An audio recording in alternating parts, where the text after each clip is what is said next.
Welcome to the Fireside Chat with Xanara. We are here today having a very candid and a very pleasant and unplugged chat with Jyotsna Hegde, the President of Sobha Realty. Right? Jyotsna, thank you for coming. Thank you so much for having me. Yeah. Such a I mean, we have known each other now for about a year or two? Longer. The COVID has deleted a year and a half, but I think we've known each other for at least 3 years now. And industry veteran, you've been here in this country for a very long time. Still learning. There's no veteran. Every day is a new day. Tell us a little bit about your journey back from Mangalore. I was born and raised in Mangalore. Mm-hmm. Then I lived in Bangalore for a couple of years before, and I came to Dubai in 1999. So my association with this country has been for about 21 years. It's amazing. Okay, and? It's been fantastic. Every day has been amazing. I think people are fortunate to have the opportunity to live in a place like Dubai. And the longer I spend here, the more I appreciate the value that, in terms of your lifestyle, which is a great thing. As a single woman, growing children, you want to live in a place that is safe and wonderful. So that's on the personal side, but even on the business front, I think it's the best place to do business. The way the government supports you, the way, the ease with which you can get things done. I think that's fantastic. All right, so your journey from Mangalore into a city like UAE, right? But were you also part of the Sobha Group right from the way they started off in Muscat? No. When they started in Muscat, incidentally, it's the same year that I was born, so that would have been a little challenging. Okay, that's interesting. I started in 1976 and I was born in the same year. So I joined them much later, but I did join them in India. I left Dubai in 2004, and when I went back to India, I joined Sobha in India, and I was part of the team in India for a few years. And when I was when I was working with Mr. Menon in India, we started exploring opportunities in the UAE, and so I would come here and I would spend literally 2 weeks a month here in Dubai. Part of understanding Yes. Okay. And you fell in love with the place? See, I'd been here before, right? I went back from the UAE. So I came here as a young girl. So I was already in love with Dubai. So I lived here 5 years, went back. Then from India, I had the opportunity again to come back into Dubai. It was the perfect thing for me. But my connection with Dubai is so strong. I went back, joined a company in India, and it again brought me back to Dubai. So Jyotsna, again coming back to the real estate, so you've been in this industry now. One thing is always mesmerizing, right? And I don't want to use the COVID word again because you warned me. But last year, right, we saw in 2020, we saw how the entire industry of real estate, even the retail space, right, we had some really downturns. And I think in the UAE, real estate is one big asset class, right? So a few players, a few niche players, and Sobha is one of the niche players, right, top end. How did you manage that downturn? No sales, people at home.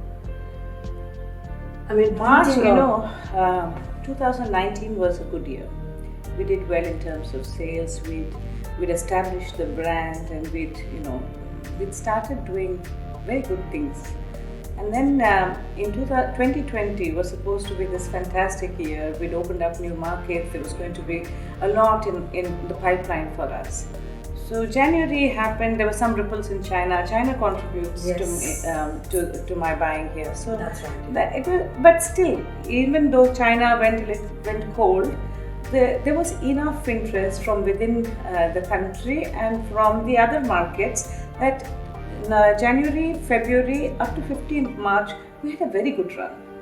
And then come March 15th, things just changed. I don't know what it was. It was something so unexpected for everybody, including us. And I think it took us it was a shock to the system for literally about a week, 2 weeks. We just didn't know what to do because you don't know in which direction this is headed. Something that is, you don't have anything to kind of rely on, any information, any way how to deal with a situation like this. So that took us by shock, and I think we were on the back foot for about 2 weeks. Then April and May, we started, of course, approaching things a little different, started thinking about new ideas. There were varied opinions. Some of us felt, and I was one of them, I felt that this is not going to last very long, 3 months at the most. And in between, I got COVID. I got COVID at the end of April. Okay. So I went through that for about 2 weeks. But I think it was a foolish, at that time, I mean, if you look at it, it was a foolish thing on my part to assume that it would be, it would all disappear in the next 2-3 months. But the flip side is, because of that foolishness, I never lost hope. I never went on the back foot. I didn't take any drastic decisions. So I continued with a very positive outlook. So it was only going to be a minor irritant for a couple of months. Yes. So we thought about how we should cut back on costs. And I think I'm also blessed to be part of a team that works like a family. Okay. So it was a collective decision that we took, that we would all take a salary cut rather than lose employees. So we felt that this was not the time to cut down your staff, because we felt that we could all compromise a little bit. So each one takes a little less, so we can support a lot more people. So that, I think, was the collective decision made by the organization, and that helped us in so many ways. We didn't have too much pain within our organization, and we didn't also have the when markets picked up, and they picked up as early as August. That's right, yes. So when it picked up, we didn't have to again revamp, we didn't have to again get people back in, because we'd not made that decision. You didn't make the redundancies then? We didn't make the redundancies. Okay, so that was good. You've got some great promoters or principals in your company, and I'm sure you have a lot of support from them, right? So when you made a decision in terms of salary cuts, etc., was there any varied opinions or? See, we have one promoter. Mr. Menon is the founder chairman of Sobha Group, and he has been my mentor. The only person that I worked for in the last 17 years has been Mr. Menon. So his views, his principles, his value systems are very clearly defined, and that really is today in our bloodstream.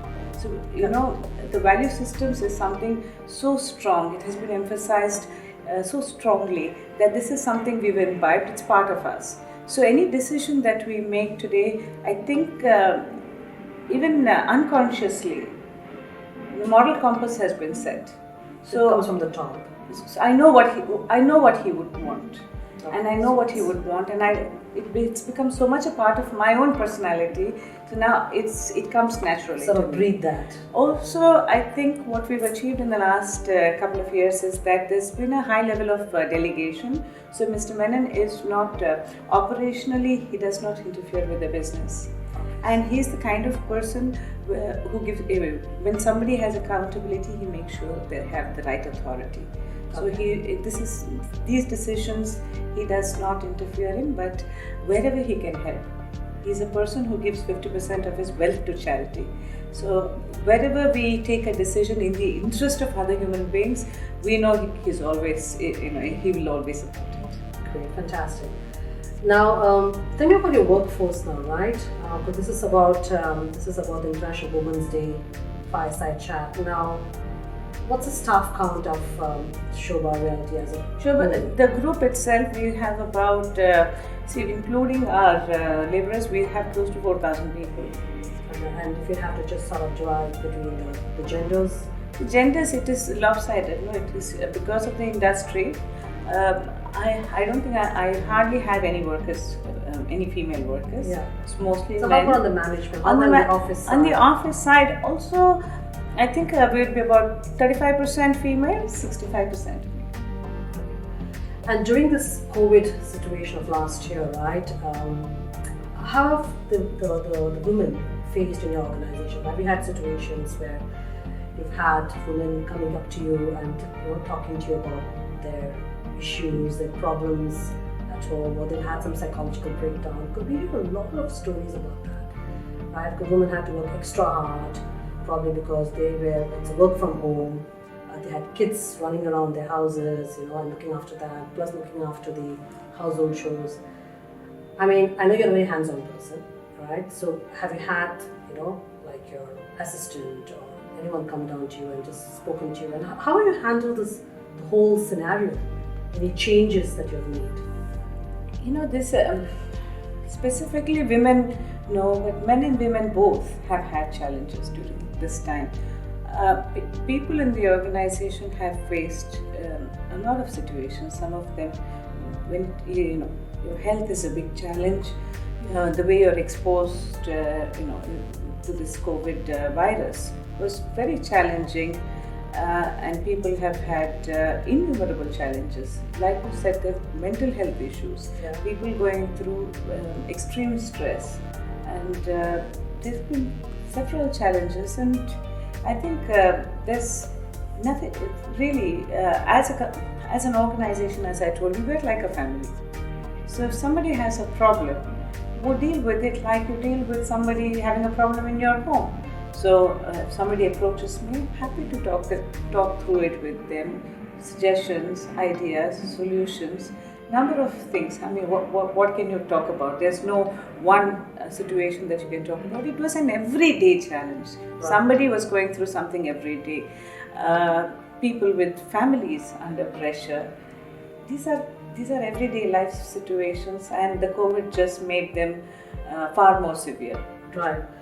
I was speaking to some colleagues in India, right? Not only during COVID phase, but generally overall. And as part of bringing back women into workforce, right?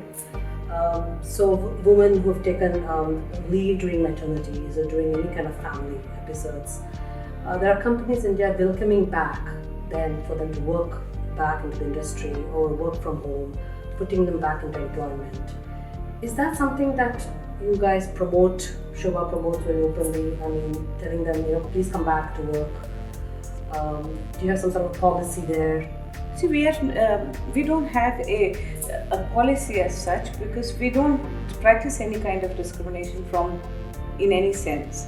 So it's a neutral environment. When I interview somebody, I don't look at the gender. Okay. It just depends on how capable the person is and how well suited they are for the job on hand.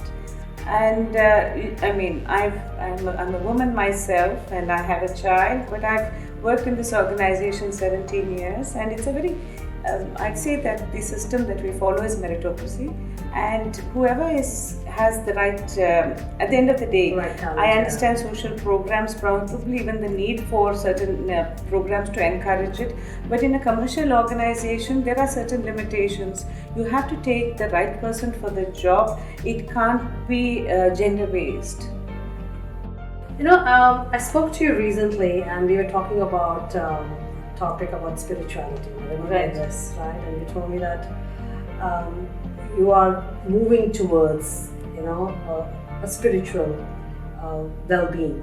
And I think for me, spirituality probably could be religion, or could be into some godliness. How do you define that? How is turning into a spiritual well-being? How does it change your life, and what triggers that? It's interesting because I was raised in a fairly open household. My mother was religious, my father not so much. And as a child, I probably thought I was an atheist. And over time, I started wondering whether, I was whether I was saying the right thing. I was probably agnostic. So from there, slowly in the last couple of years, maybe it is age, or maybe it is experience, that I feel that I'm beginning to believe more and more and more. And I think there is a greater power. I'm beginning to believe in the energy, the universe. I think there is definitely a supreme power. That also, there's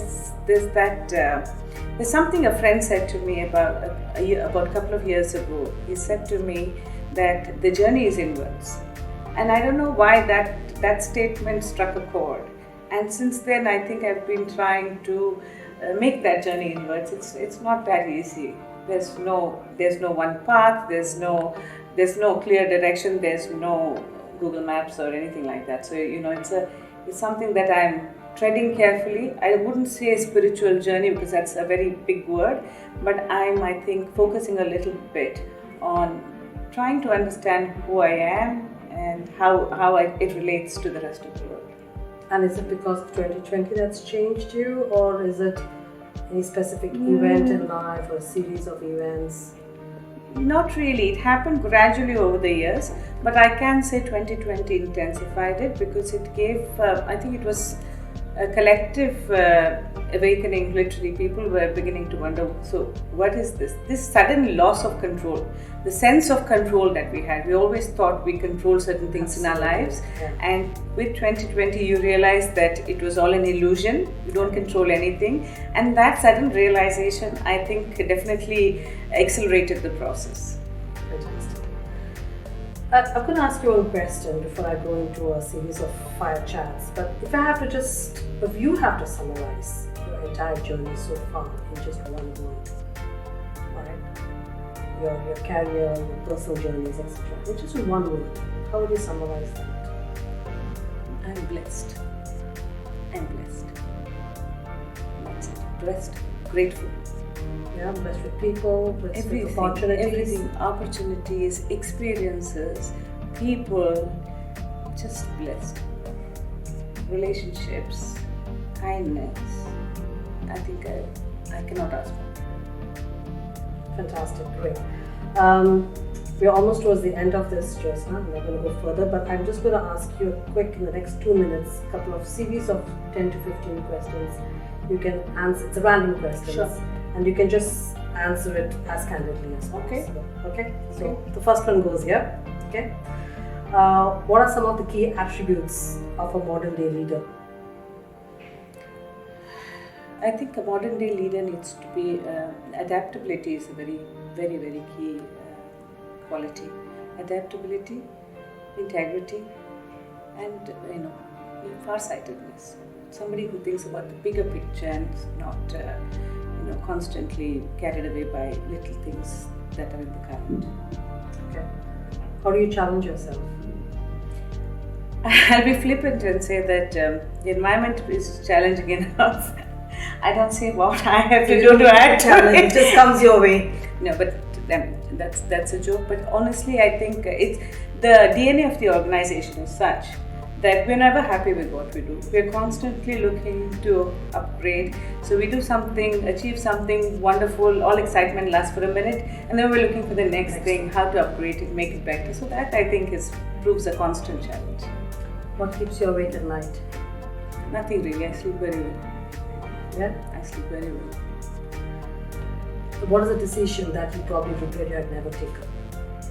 A decision that I wish I had never taken? None. I think everything has either, in my case, the growth trajectory has been so steady that a lot of decisions, even if they were wrong or even if they weren't probably the perfect ones to make, have led to either an opportunity or a learning which has really helped me with my growth as a person and as a professional. Fantastic. Okay. If you had to promote somebody, what are the things that you would look at that person for promoting in your life? Capability, integrity, and I think there's the ability to lead. You have to be a leader, not just a boss. There's a difference between being a leader and being a boss, and I think I would look for a person who can be a leader. Great. Okay. What is the most memorable thing you have done in your life so far? And you feel very content and happy about it? Well, I can't say I've done it. It's something that came my way. I think the most memorable is most memorable or most cherished is my child. I have a boy who's 18 years old, and that's really I think he's the joy. He's the joy in my life. And how are your thoughts about your work-life balance? See, this is a very interesting question because in the old day, I worked very long hours. I worked long hours, and I used to feel guilty in the early days of my career. I used to feel guilty about whether I was taking out enough time for my personal life, whether my son was going to suffer for me being such a busy mother. But over time, and I saw this in how he was also growing, I realized that it's quality over quantity. So I think also what children need is not just time with you; they also watch and learn. So I think my being so involved in my career has also given my son a sense of responsibility. He understands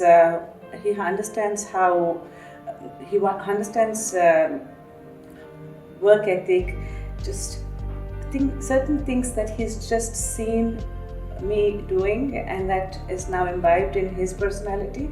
So I think there's a lot to say for how you can balance it without really doing a 50-50 in terms of time. There's still a balance. One last question. Now you said you have a mentor, Mr. P. and Sanity being a mentor, but do you have a role model? Like we all have mentors, but do you have a role model? No, I don't have a role model. No role model. Okay. No role model. Interesting, very good. But would you like to do something where you'd like to create mentoring for students or be a role model for? See, I don't believe in the concept of role model. And why is that? Because there's no one person that can give you all learnings in life. You're surrounded by so many people, and everybody teaches you something. I learn something from everybody every single day, and I think that experience really contributes far more to how you change your life, or the path in which you move, rather than one person in whom you have complete you put a lot of pressure on one person providing all your learning. You just like imitate and emulate. And there's no joy in imitating. Absolutely. You have to be an original. Right. You have to be an original. Good. Thank you very much. Lovely to speak to you. Thank you, Jyotsna. Such a pleasure. Always a pleasure to chat.